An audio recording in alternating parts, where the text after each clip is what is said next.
السلام عليكم ورحمة الله وبركاته، وأهلا بكم في حلقة جديدة من برنامج شاهد على العصر، حيث نواصل الاستماع إلى شهادة الدكتور مهاتير محمد رئيس الوزراء الماليزي مؤسس ماليزيا الحديثة. الدكتور مرحبا بك.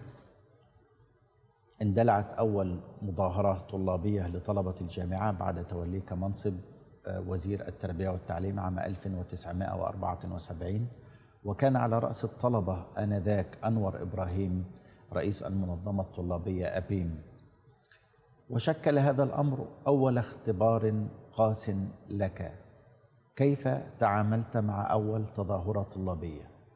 That was in 1974 when I was appointed Minister of Education. I was together with the Prime Minister Tun Razak and the Minister for Home Affairs Tan Sri Ghazali Shafi'i.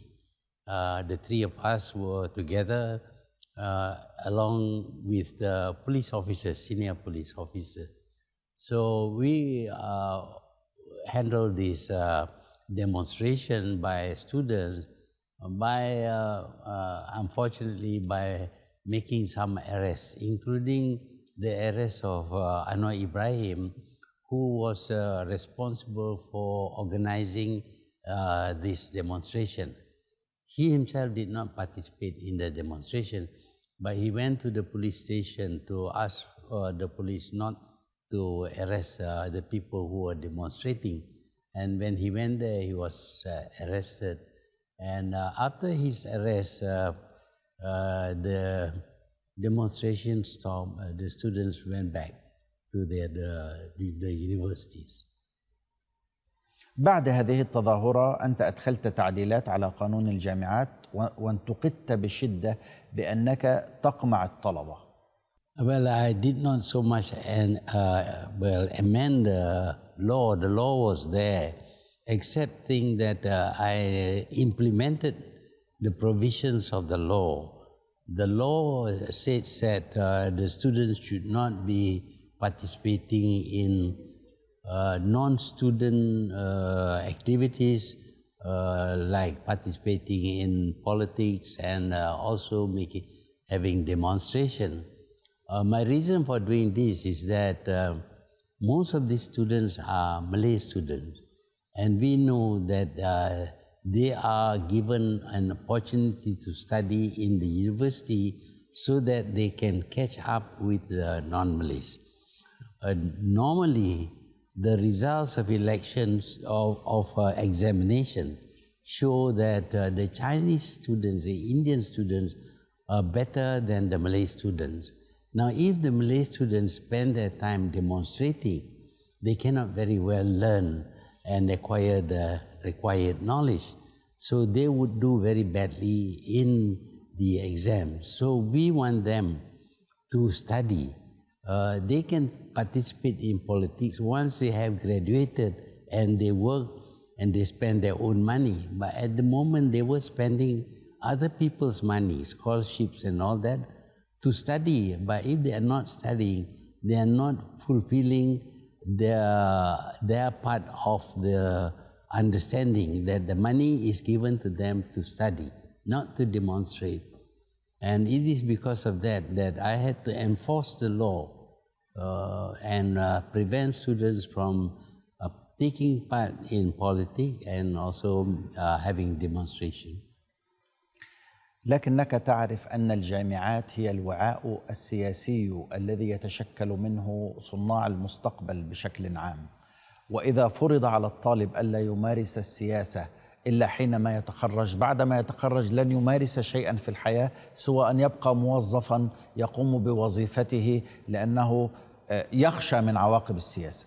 Well, in the universities, they can participate in politics by way of debates, forums, and lectures on politics given by their own lecturers or people invited from outside. They can learn that. But their main purpose in being in the university is actually in order to acquire knowledge. And they are spending other people's money. People are paying them money to study. They are not studying. That means they are not keeping to their promise. Once they are out of the government, out of the university and working, spending their own money, whatever they want to do with their money is their business. Then they can. لكن أنت تون، أنت كنت ثائرا حينما كانت بلادك محتلة، ولولا أنك كنت ثائرا منذ أن كنت طالبا في المدرسة الثانوية ما أصبحت ما أنت عليه الآن. فلما تقمعون الطلبة ولا تسمحون لهم أن يمارسوا السياسة حتى ينخرطوا في الحياة السياسية بعد ذلك؟ When I was in the university studying medicine, I focused entirely on acquiring the knowledge and getting my degree. I did not participate in politics because I thought that my education would contribute towards my political career. Without a university degree, nobody will listen to me. So I went to the university to acquire knowledge and also to acquire some kind of credibility in politics. So it is still useful to be in the university because you will be better accepted if you are a university graduate than if you are from secondary school. So the university is useful for your political career. In any case, I would like to point out that I did not demonstrate, and yet I have risen in politics up to the level of Prime Minister. So it doesn't mean that if you don't demonstrate while you are studying, therefore you will fail in politics. No. In fact, you can use the study in order to acquire more knowledge.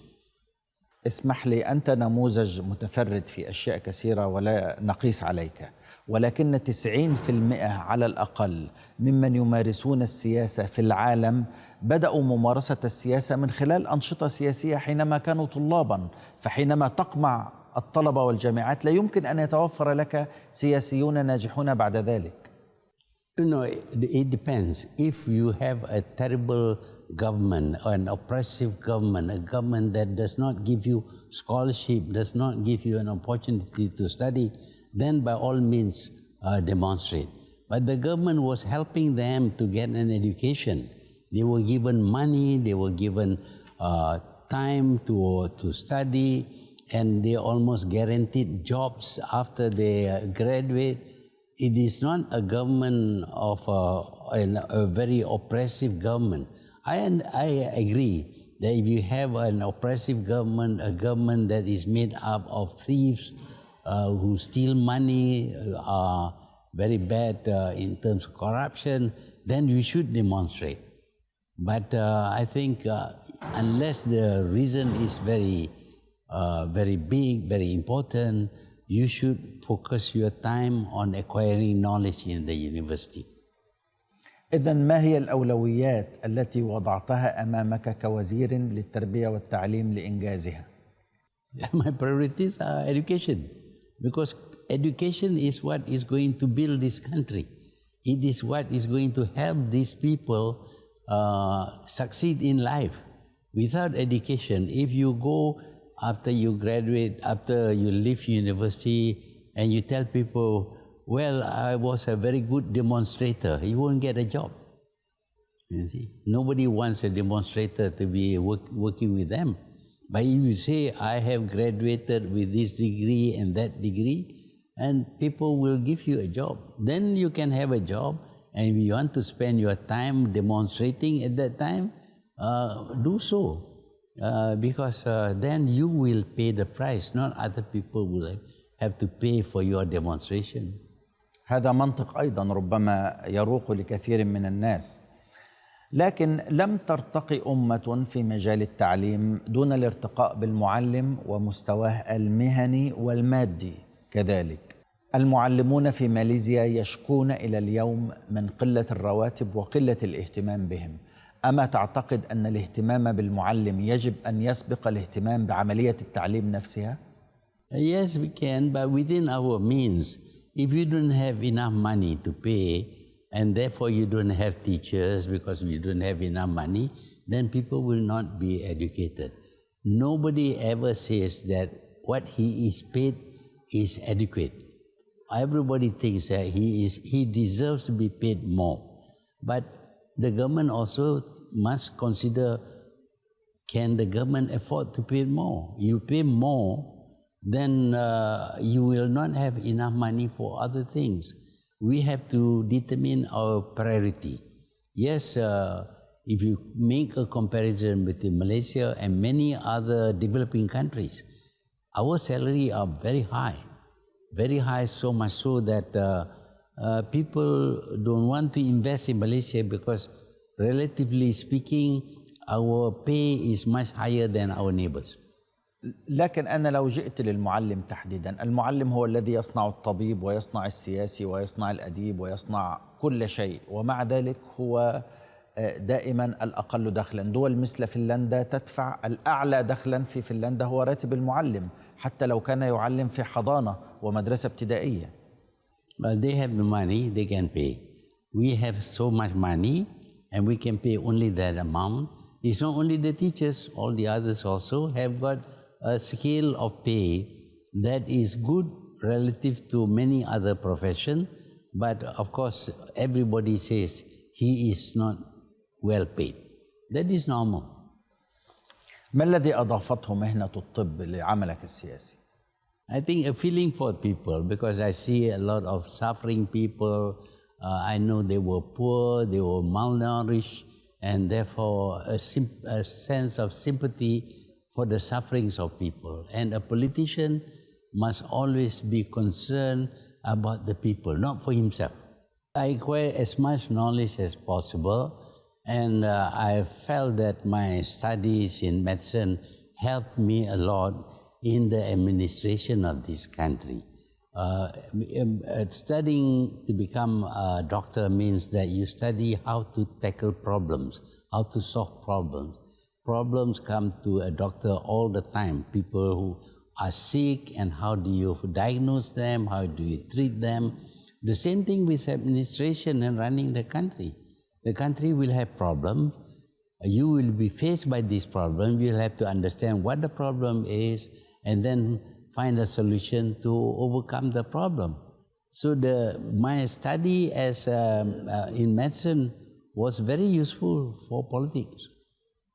بعد 20 عاما قضيتها في مهنة الطب، اضطررت أن تترك هذه المهنة الإنسانية لتتفرغ للعمل السياسي. كنت طبيبا محبوبا وناجحا كما ذكرت أنت. ما هي الدروس التي يحتاجها المرء ليكون سياسيا ناجحا ومحبوبا أيضا؟ I think it feels good to find that people do not hate you. You see, and I think when you are doing something, you must think in terms of the ability of the people to pay for the services of a doctor. And if you charge them too much, then of course they cannot pay and they will continue to suffer. As a doctor, I have sympathy for them. I charge them very little.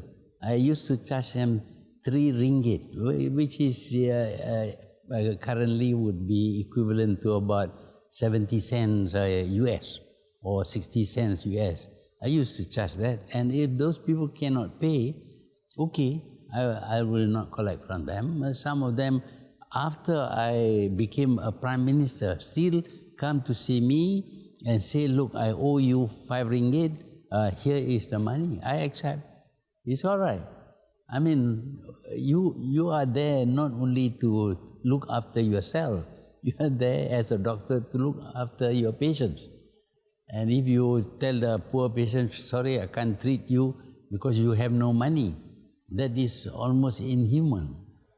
هل الحب الذي حققته في مجال الطب يمكن أن يتحقق في مجال السياسة أو استطعت أن تحققه في مجال السياسة؟ Well, I managed to be Prime Minister for 22 years and I had to lead 5 elections, and at each election I won by a 2/3 majority. If the people hate me, I don't think they would support me or vote for me. And now, even after I am no longer the Prime Minister, people still ask me to please help to correct the present situation. If they hate me or they think I couldn't do my work, they wouldn't come to me. لماذا تتميز المنافسة في مجال السياسة بالصراعات والعداوات والمنافسة غير الشريفة بين السياسيين؟ Well, people want to win, and when they want to win, they have to say bad things about their opponents. So when you say bad things about other people, they do not like you. So that is why in politics there is a great deal of anger, of dislike for people, and antagonism between the contestants and all that. That unfortunately is the nature of politics. Again, it is partly because of our value system. Some people say, well, when you compete, sometimes you win, sometimes you lose. If you lose, it's okay, I'll wait for the next time. Such people do well in politics. But some people, when they lose, they take to the streets, they demonstrate, they bring down the government. So then, of course, politics become full of tension. Always, people are always fighting each other. أجريت الانتخابات الداخلية في حزب أمنو عام 1975 وفزت بمنصب نائب الرئيس. ألم يكن مثيرا أنك كنت مطرودا من الحزب وخلال 3 سنوات فقط من عودتك تترقى سريعا في المناصب حتى وصلت إلى منصب نائب الرئيس؟ Yeah, I think if you serve the people, if you are sympathetic to them, if you meet the members and try and solve their problems, try and solve social problem, political problem, and economic problem. If you serve the people, people will vote for you. People will support you. Your party members will support you. So when I came back, I tried to contest for the vice presidency of the party, and I won. I was not the most popular. I was number 3, but I still won as one of the 3 vice presidents. ما طبيعة الدور الذي لعبه تون رزاق آنذاك في ارتقائك داخل الحزب سواء في المناصب الحزبية أو في المناصب الحكومية كوزير؟ Tun Razak was always supportive. Of course, he appointed me as a minister. When I contested the election, in his opening speech, he mentioned 3 names. One of the 3 names was my name. So when he mentions that, it means that he is supportive of these people. And the members took the cue from him, and they voted for these 3 people, and one of them was myself. توفي تون رزاق في المستشفى في لندن عام 1976 بعد صراع مع سرطان الدم، وكان صغيرا في 54 من عمره. ما تأثير هذا عليك وقد كان تون رزاق هو سندك الرئيسي؟ Yeah, well, initially I thought I had lost my main supporter when Tun Razak died. But apparently he had also spoken to Tun Hussein, who was to succeed him, that if Hussein finds any problem or trouble, to call me. This is what Hussein told me himself. I went to see Hussein when Tun Razak was still sick in London because I wanted to go for a holiday. But I told Tun Hussein, please don't get too many people to go and disturb Tun Razak. At that stage, he said to me that Tun Razak told him that if he has problems, to call me. So I think because of what Tun Razak said, Tun Hussein in the end chose me as his deputy. تون حسين تولى رئاسة الحكومة بعد تون رزاق، وكان هذا 3 رئيس حكومة لماليزيا بعد الاستقلال. كيف كانت علاقتك مع تون حسين؟ Well, very formal. I mean, I was not his friend. I didn't know him very well.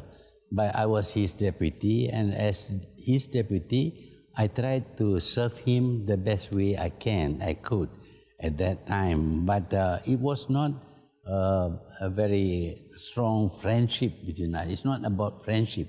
It's about Prime Minister and his deputy. That was the kind of relation I had with Tun Hussein. أنت وصفتها بأنها علاقة كانت شبه رسمية، لكن الرجل فاجأك وعينك نائبا له، وبالتالي أصبحت الرجل الثاني في اتخاذ القرار وإدارة القرار في الدولة. ما الذي شكلته هذه النقلة بالنسبة إليك؟ I was surprised, of course, that he should choose me, but when he said about what Tun Razak told him, I think that was what helped him to decide to appoint me as his deputy. And I was able to help him in administration because any problem that he has, I offer some help by making suggestions to him. But he himself was not a very healthy person. He was sick. Most of the time, he was not able to carry out his work. So I was the one who did most of the administration work during his time. Of course, towards the end, he was very, very sick, and he told me I have to resign because I cannot work anymore. I offered for him to stay on, and I will do his work for him, but he insisted that it is time he resigned. And since I was his deputy, I succeeded him. سأتي لهذا بالتفصيل، لكن ما هي الفوارق الأساسية بين شخصية تون رزاق وشخصية تون حسين الذي جاء من بعده وقد عملت مع الرجلين؟ Yes, I did. I can get along with most people, but some people may take exception to my blunt criticism of what they do. But I had little occasion to make a strong criticism, although I did once when I became the Deputy Prime Minister. I tried to tell Hussein that it is not wise for him to act against one of our leaders who was going to be tried and jailed. But he was very angry with me for making that suggestion. After that, I was very careful about not telling him anything that he may not like. أنت حينما عينت نائبا لتون حسين، نائبا لرئيس الوزراء، تركت وزارة التعليم وانتقلت إلى وزارة التجارة الدولية والصناعة. أولا، ما الذي أنجزته خلال عامين في وزارة التربية والتعليم؟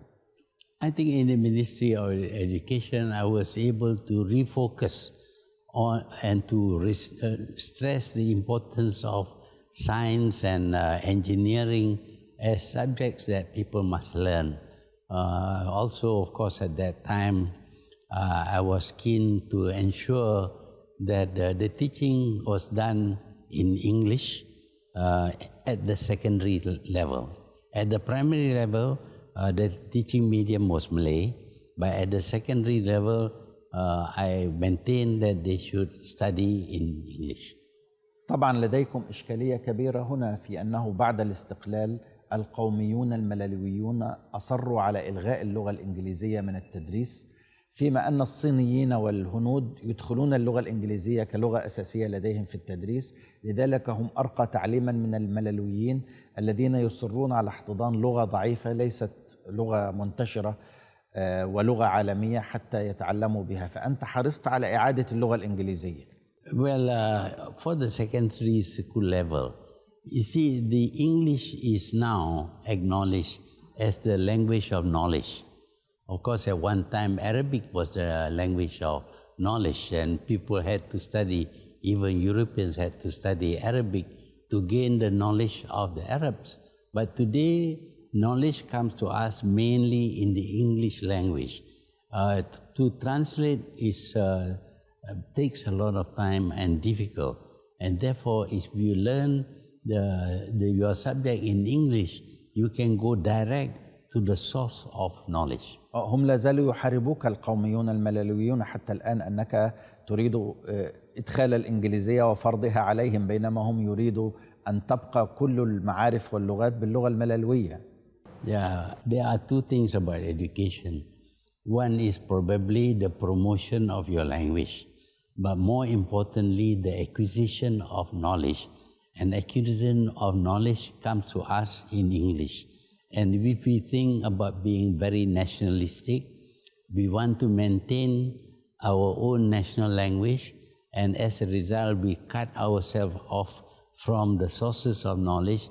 We will be poorer in terms of our capacity, our knowledge and our capacity to progress. لكن الصينيين والهنود الماليزيون متقدمون في دراسة اللغة الإنجليزية وفي لغتهم الصينية والهندية أيضا، ومدارسهم أرقى من مدارس الملايويين. هذه المعضلة لم تحل في التعليم حتى الآن في ماليزيا. Well, we cannot resolve it because the Chinese are, of course, think that knowledge is more important than national language. So they want to use English, and they have benefited by having the use of English in acquisition of knowledge. But the Malays are still thinking about their nationalism, the importance of their national language. I support that, but I think for the purpose of acquiring knowledge, it is more important that you get used to using English, because that is the language of knowledge in this world today. حينما أصبحت نائباً لرئيس الوزراء ووزيراً للتجارة الدولية والصناعة، ما هي المجالات التي كانت تتميز بها ماليزيا آنذاك في مجال الصناعة والتجارة الدولية؟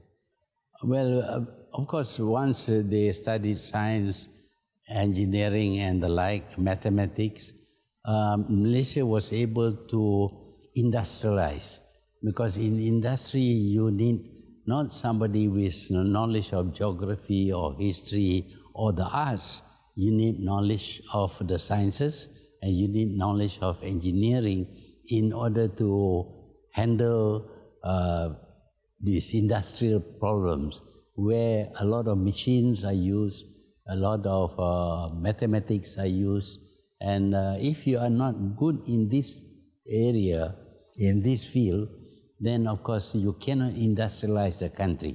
هل يمكن أن تحدث نهضة في التعليم بدون إرادة سياسية؟ Without political will, it will be very difficult.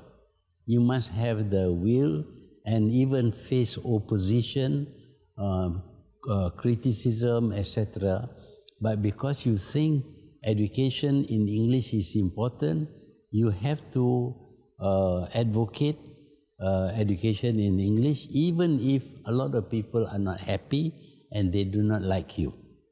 هل تذكر أهم الإنجازات التي قمت بها حينما كنت نائباً لرئيس الوزراء ووزيراً للصناعة والتجارة الدولية؟ During that time, one of the things, of course, I was getting the benefit of the emphasis in education on science and technology and the rest. And during the time of the when I was the Minister of Trade and Industry, I was able to talk on equal terms with engineers and scientists when explaining to them why Malaysia should be a place where they should invest to produce goods. That I was able to explain even some in scientific language or engineering language to them, so that they accept that Malaysia would be a good place for them to invest and to produce their goods. أنا لاحظت هنا أنك فرضت على بعض الشركات العالمية مثل شركة إيرباص مثلا وغيرها فيما يتعلق في موضوع القطع الغيار والتصنيع المشترك. هل يمكن للدول الصغيرة أن تفرض شروطاً على الشركات العالمية بحيث تكون هذه الشروط لصالح تلك الدول بالدرجة الأولى؟ Not all countries can say that. We have a lot of what would be regarded as assets by foreign investors, including the large companies. We have a very stable government. We have the rule of law in this country, and we are business friendly. We want them to come here, and we listen to them, listen to their needs, and we make a preparation, put in the necessary infrastructure, including roads, railways, water supply, electricity, and all that, because we know that they need all this in order to be able to manufacture products in Malaysia. So this is why Malaysia became very attractive to foreign investors. We have the necessary means to help them make a success of their business. أنت ذكرت لي قبل قليل أنه في خلال فترة تون حسين أنت كنت نائبا لرئيس الوزراء وكنت تقوم بمعظم أعماله، لكن في مذكراتك أنت قلت أن اعتقدت أن ترفيعك إلى منصب نائب رئيس الوزراء سيكون مكانة مميزة، لكنك قلت بالنص إنه كان محبطا على نحو غير متوقع. Yeah, but Tun Hussein has some problem in understanding industry, for example. He takes a long time to read papers, to understand any papers given to him, and that slows down the process.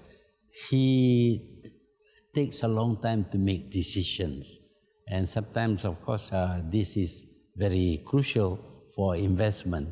So, because my relation with him was not that of friends, it's difficult for me to come and tell him that, look, you have to speed up things, that you have to make decisions quickly. He takes a long time to make decisions on any issue in the government. تدخلت الأقدار لصالحك. مرض تون حسين، توجه إلى لندن في يناير 1981 لإجراء عملية في القلب. أصبحت أنت رئيسا للوزراء بالإنابة. الآن أصبحت الرجل الأول وإن كنت بالإنابة. المشروعات التي لديك هذه التي كان يتباطأ فيها تون حسين، ماذا فعلت فيها؟ I regard time as very important. I don't like to waste time. I want to do things quickly. I don't know how long I will live, and because of that, I feel that I cannot waste time. So I want things to be done quickly.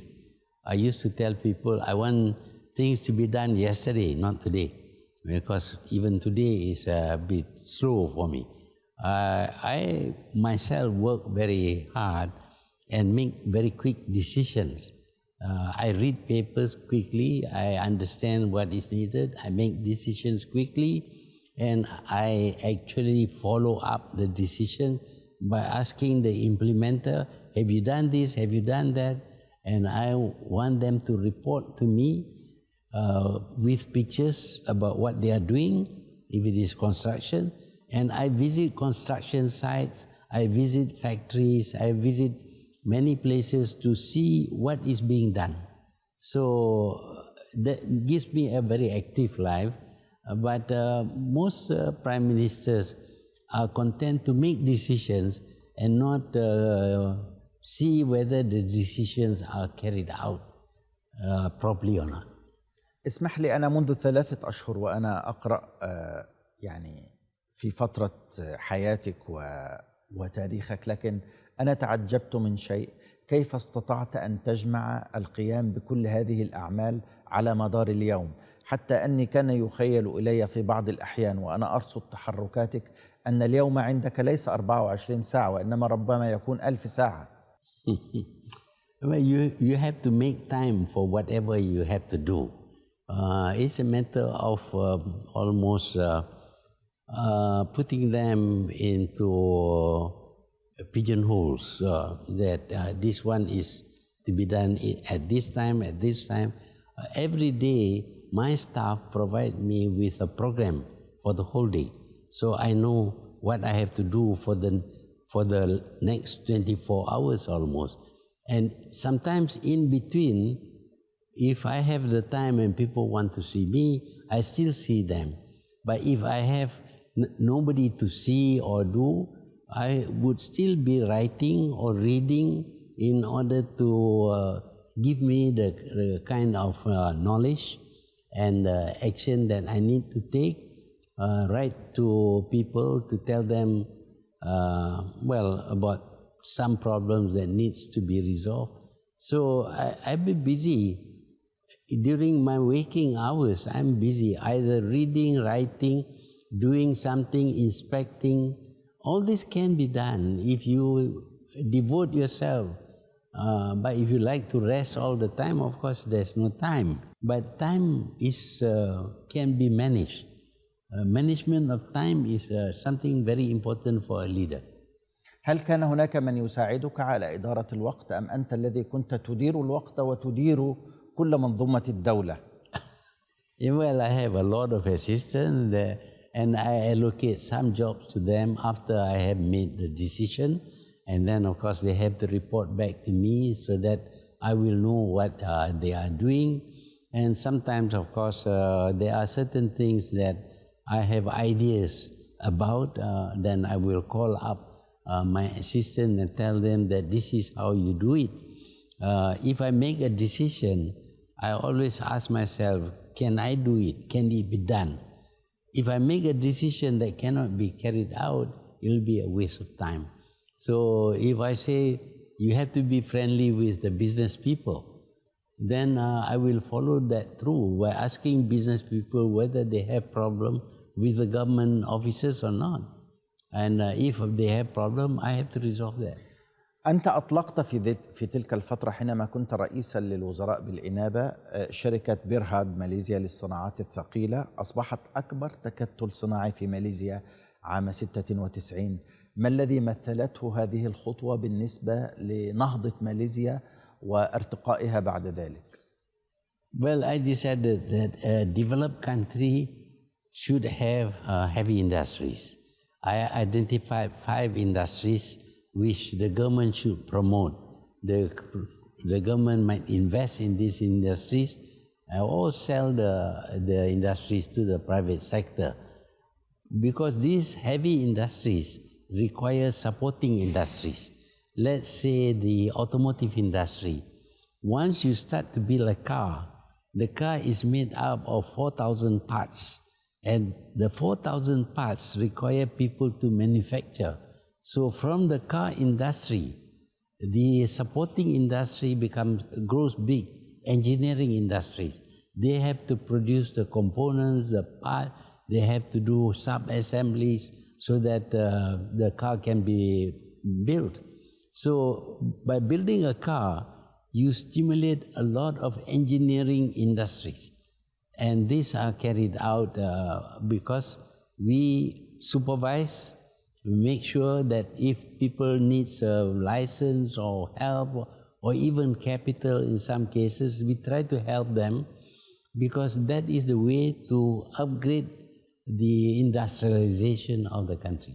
بينما كان كثيرون يترقبون أن يخلفوا تون حسين في رئاسة الحزب أمن ورئاسة الحكومة، في شهر مايو عام 1981 اجتمع فرع أمن في جوهور وأعلن تون حسين استقالته من رئاسة الوزراء واستخلافك في المنصب. هل شكل الأمر مفاجأة لك؟ It was not much of a surprise because before that he had already told me that he was not well and he wishes to step down. That he told me personally. And of course he has to make a public announcement. He chose to make the announcement during the UMNO meeting in Johor. So I knew about it before the announcement. تنحى تون حسين رسميا عن منصبه في 16 من يوليو تموز عام 1981 وأصبحت أنت رسميا رئيسا لوزراء ماليزيا في اليوم التالي 17 من يوليو تموز عام 1981. ما الذي مثله هذا الأمر بالنسبة إليك؟ Well, this was something that unexpected actually because I never dreamt I would be the Prime Minister. But of course, with each step I was getting nearer to that position. By the time I was a Deputy Prime Minister, I knew that sooner or later I would be the Prime Minister. But of course, that depends on how long Tun Hussein wants to remain as Prime Minister. But his sickness prevented him from staying on longer, and he told me that he wants to step down. So I did offer for him to continue as Prime Minister while I do all the work. But he says, no, you have to take over from me because I want to retire completely. So after that, he retired fully by announcing in Johor. And I had to take over, and I knew it was a big burden because I had been doing part of the Prime Minister's work when I was the Deputy Prime Minister. Now more responsibilities would have to be shouldered by me. But I have some experience, especially my training as a doctor helps me to tackle problems. So when I took over from him, I felt that I had the authority to make many changes which would speed up the development of Malaysia. هل تذكر كيف قضيت أول يوم في منصبك الرسمي كرئيس للوزراء؟ ماذا فعلت في مكتبك في هذا اليوم؟ I think a lot of people came to congratulate me. I didn't do very much on the first few days because I was busy trying to get my office, move into the new office, etc., and also to meet my new staff. دائما كل رئيس حكومة جديد يشكل حكومته، لكني لاحظت حتى في مذكراتك أنك لم تغير كثيرا من الوزراء الذين كانوا يعملون في عهد تون حسين. No, I try to work with everybody. I don't like changes. I don't want to dismiss people because I have taken over the office of Prime Minister. That is my usual way of working with people. I can work with most people, and most people stay with me for years. Some of my present staff has followed me for more than 30 years. While I was Prime Minister, and then while I retire, they still work with me because I don't change. I adjust to their way of working. They, I think, appreciate my way of working. أنا لاحظت ذلك أنك لا تغير كثيرا في العاملين معك أو العاملين حولك. ما هي فلسفتك في هذا الأمر؟ I believe that nobody is perfect. Everybody has got some weakness. And I also know that I have some weakness. Everybody has some weakness. So I do not expect to have people who are perfect, who have no, or that they are exactly like me. People are different. I have to accept their difference. And I try to put them in the right direction. For example, if they are slow, I find ways of speeding up their work. And some of the things I did was, of course, to keep following the work they do. For example, if they approve of the construction of something, I want them to report to me the progress of the construction, what is being done. They have to supply me with information, complete with pictures to show the stage of construction. And sometimes I would go to the construction site, meet the engineers, meet the contractors, and look at what they have done. يعني أنا تأخرت كثيرا حتى وصلت إلى فهمك أنت من أنه عليك أن تقبل بمن حولك وأن تقبل بمن يعملون معك، لأنه ليس هناك إنسان كامل وتأخذ من الناس أفضل ما عندهم. لكن أنت هل استغرقت وقتا حتى وصلت إلى هذا أم أنك طوال عمرك تتعامل بهذه الطريقة مع من حولك؟ I think when I was practicing as a doctor, I understand the importance of being quick, because when people are sick, they want to see the doctor as quickly as possible. So I try to accommodate everybody, and it's tough. You have certain times only for some people, but when they are serious, I would change my schedule and attend to the serious problem first.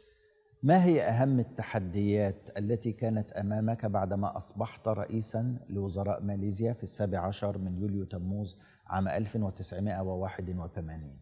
I want to know whether people would accept me and do what I tell them to do, because some people may not, may be too slow, or they don't understand me. All these problems are personal communication problem. And for example, at the time when I became Prime Minister, Kuala Lumpur had no high-rise building, none at all. Only the highest building was 20 stories high. And I asked the mayor, why is it that Kuala Lumpur is so small and had not enough buildings? He was saying about, oh, it's difficult to make decisions and many problems that he had. So I explained to him that decisions should be fast. I need decisions to be made in 3 days, at the most 3 months. If you don't make the decision, you can come and see me. I will see why the decision was not made. So I help him to make the decision. And very quickly, Kuala Lumpur began to grow. It was a bureaucratic problem. They give themselves so many decisions that they must make, and then they don't make the decision. You see, sometimes they are not confident, or they want to wait until somebody else make a decision before they make a decision. All these things I resolve for them.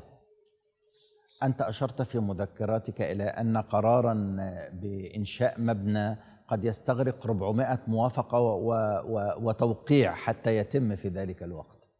Yes, that is true, because they want to have approval for everything, for the building, for the material use, for the electricity cable, for the water supply, and a lot of things has to be decided by government officers. And there are not enough government officers to make decisions. And sometimes they delay, because to them it is not important. To the business people, time is of the essence. Time means money. So I try to find out why they have to have so many approvals. So I cut out some of them. No need to approve, because the buildings are being built by qualified architects and engineers, and they know their job better than the government officers. So if they make a decision, government officers should accept them. You see, with many unnecessary decisions have to be made by government officers, which delays everything. اسمح لي في الحلقة القادمة أبدأ من انطلاقك في بناء ماليزيا الحديثة بعد توليك رئاسة الحكومة، وأهم التحديات التي واجهتها وأهم المشروعات التي بدأت فيها. شكرا جزيلا لك، كما أشكركم مشاهدينا الكرام على حسن متابعتكم. في الحلقة القادمة إن شاء الله نواصل الاستماع إلى شهادة مؤسس ماليزيا الحديثة رئيس الوزراء الماليزي تون مهاتير محمد. في الختام أنقل لكم تحية فريق البرنامج، وهذا أحمد منصور يحييكم، والسلام عليكم ورحمة الله وبركاته.